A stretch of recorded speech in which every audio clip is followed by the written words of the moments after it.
The European Commission plans to impose an orderly end to its imports of Russian oil as part of a sixth round of sanctions on Russia. Commission President Ursula von der Leyen announcing Wednesday the EU would phase out deliveries of Russian crude and oil products by year's end. It also wants to step up sanctions on the financial sector, disconnecting Russia's biggest bank, Sber-bank, from the SWIFT payment system.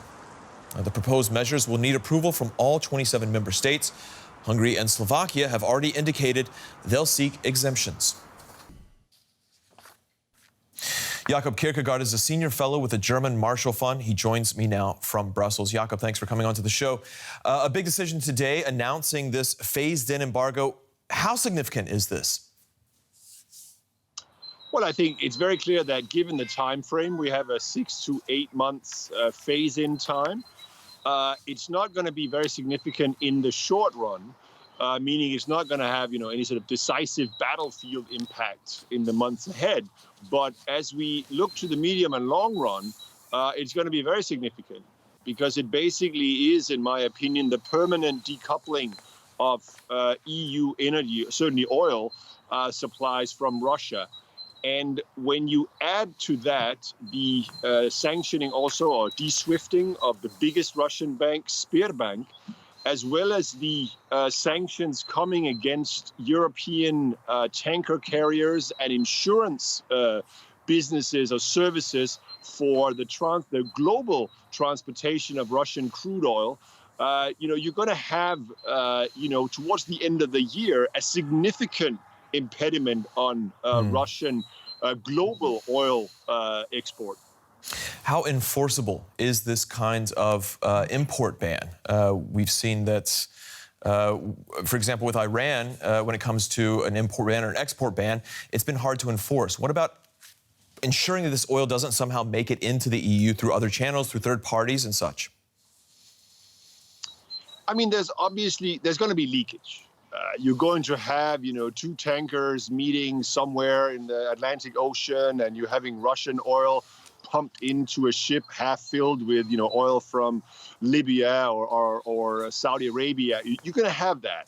But certainly all the oil that's being shipped to the EU via pipeline, that's very easy to control. And I think it's also clear that the companies, the docking facilities, etc., that actually were to, or in which shipments were to be offloaded, if there was a risk or a suspicion that they were from Russia, I think you would see that there would be significant reputational risks associated with that. So I do think that you will find the leakage of this embargo to be more limited than certainly we have seen on the U.S. sanctions on Iran. All right, Jakob Kierkegaard with the German Marshall Fund. Thank you very much. My pleasure.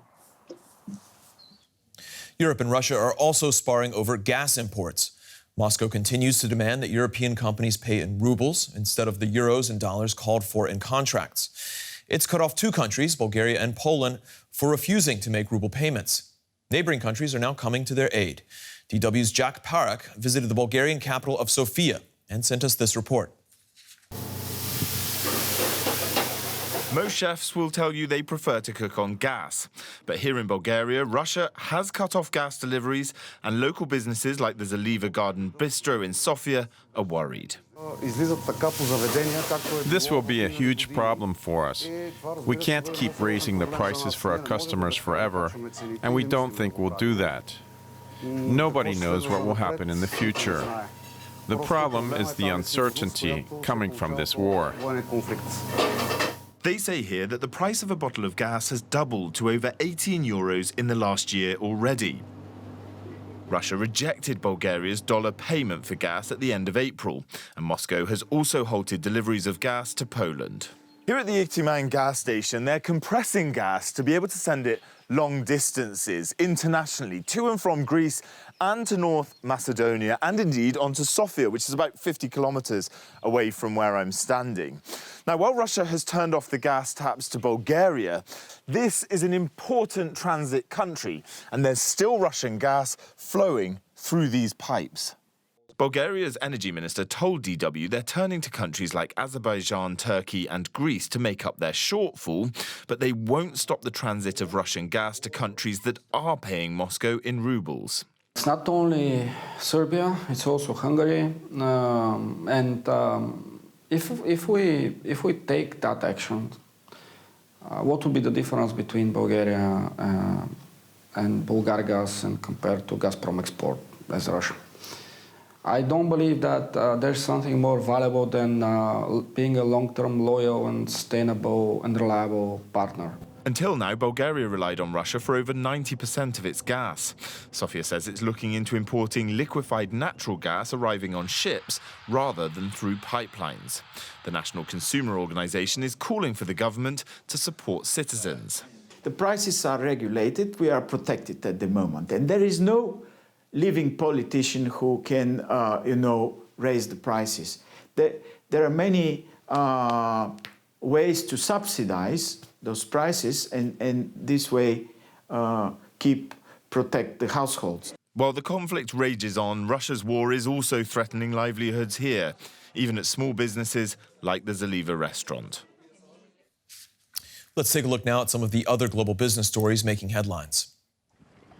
A new 500-kilometer-long pipeline bringing gas from Lithuania to Poland has started just days after Russia's Gazprom stopped delivering gas to the country. The pipeline, under construction since 2020, is expected to supply about 10% of Poland's gas demand.